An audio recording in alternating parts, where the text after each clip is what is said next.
what I started to realize over the course of time is that this closed mental loop has actual contents. It has an actual way that it has to happen. We need to be able to track and see things. If I ever wanted to try to get Mrs. Gigante to use a program in a class, and I said it does this, but I can't show you the individual parts of this that all come together into one, I'm getting laughed out of it. We need to be able to explain how everything works, and this closed mental loop works with what I call the piano flow cycle. Now, if a student can't read the traditional music notation, which we all know is very, very difficult, then we're not going to be able to take any steps, especially the first step, which is to translate the actual notation.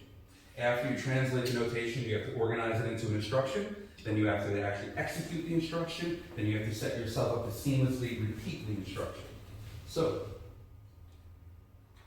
what goes on is that a lot of students are in front of traditional music notation, and they're not doing anything because nothing is working out.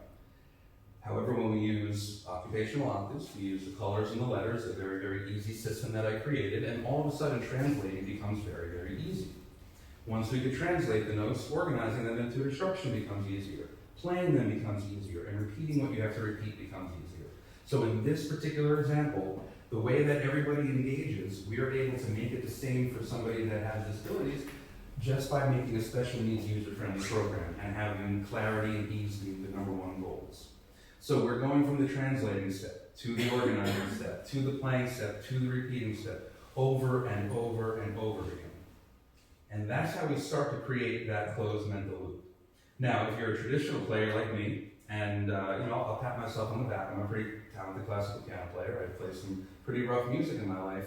For me, juggling the instructions is not just about juggling a cycle, it's about juggling that cycle over and over with hundreds of notes, sometimes thousands of notes, sometimes thousands of chords, just tons and tons and tons and tons. So not only do you have to be in it, you have to juggle a ton of information, which I guess is kind of like how you guys feel in general as students, like the overall of it.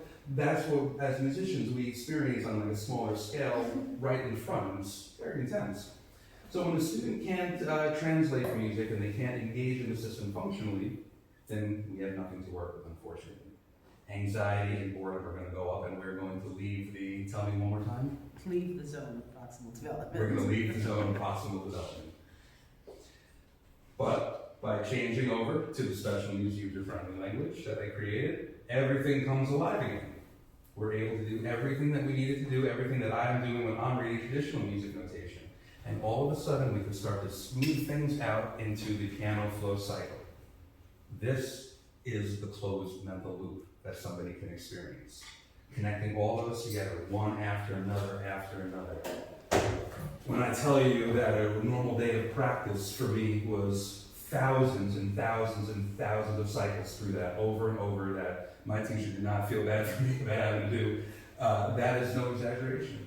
And fortunately, James is getting to go through that same loop, that same cycle. I can't speak on his behalf, I can't speak on behalf of any of my students really, but I know for myself personally, playing the same songs with the same notes and the same fingers that James is working on, this works. Getting yourself into this state of mind works, and the more you do it, the better.